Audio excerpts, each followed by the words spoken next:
नमस्कार मित्रांनो, ठरलं तर मग मालिकेच्या पुढील भागात आता एक खूप श्रीमंत मुलगा त्याच्या ड्रायव्हरला पैसे देत म्हणत असतो की माझ्याजवळ खूप पैसा आहे, एवढा पैसा आहे ना की मोजता येणार नाही, पण तो पैसा खर्च करायला माझ्या आयुष्यात कोणीच नाहीये, मी खूप एकटा आहे। तर त्याचं हे बोलणं प्रिया लांबूनच ऐकते व म्हणते हा मुलगा तर खूपच श्रीमंत दिसतोय आणि एकटा सुद्धा आहे, ची संपत्ती तर मी अशी वाया नाही जाऊ देणार, याला आपल्या जाळ्यात अडकवायलाच हवं, चांगलाच बकरा हाती लागलाय असं म्हणत प्रिया तिच्या गळ्यातलं मंगळसूत्र काढून ठेवते, कारण त्या मुलाला दिसू नये म्हणून, आणि त्या मुलाशी ओळख काढून बोलायला जाते।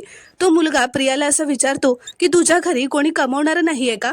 तर प्रिया त्याच्याकडे गरीब गाय असल्याचं नाटक करते व म्हणते आई बाबा घरी असतात, पण आईला कॅन्सर आहे आणि बाबांना पैशाच्या टेन्शनने पॅरालिसिसचा अटॅक आलाय, त्यामुळे मी एकटीच कमावते। तर प्रिया आणि त्या मुलाचं बोलणं अर्जुन सायली लांबूनच व्हिडिओ रेकॉर्ड करत असतात, कारण हा अर्जुन सायलीचाच प्लॅन असतो प्रियाला पुराव्यांसकट पकडण्याचा, म्हणून त्यांनी त्या मुलाला प्रियाशी भेटायला पाठवलेलं असतं। तो मुलगा सुद्धा अर्जुन सायलीच्या ओळखीचाच असतो आणि त्यांनीच पाठवलेला असतो। त्या मुलाचं नाव अधिराज असतं। अर्जुन आता सायलीला असं म्हणतो की प्रियाला जेवढं नाटक करायचंय तेवढं करू देत, कारण आता ती आपल्या अधिराज नावाच्या सापळ्यातना पूर्णपणे अडकली आहे।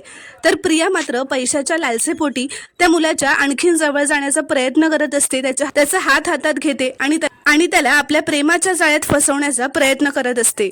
तर मित्रांनो, पुढील भाग पाहणं खूपच रोमांचक ठरणार आहे, ते पाहण्यासाठी चॅनलला प्लीज सबस्क्राईब करा आणि व्हिडिओला एक लाईक नक्की करा।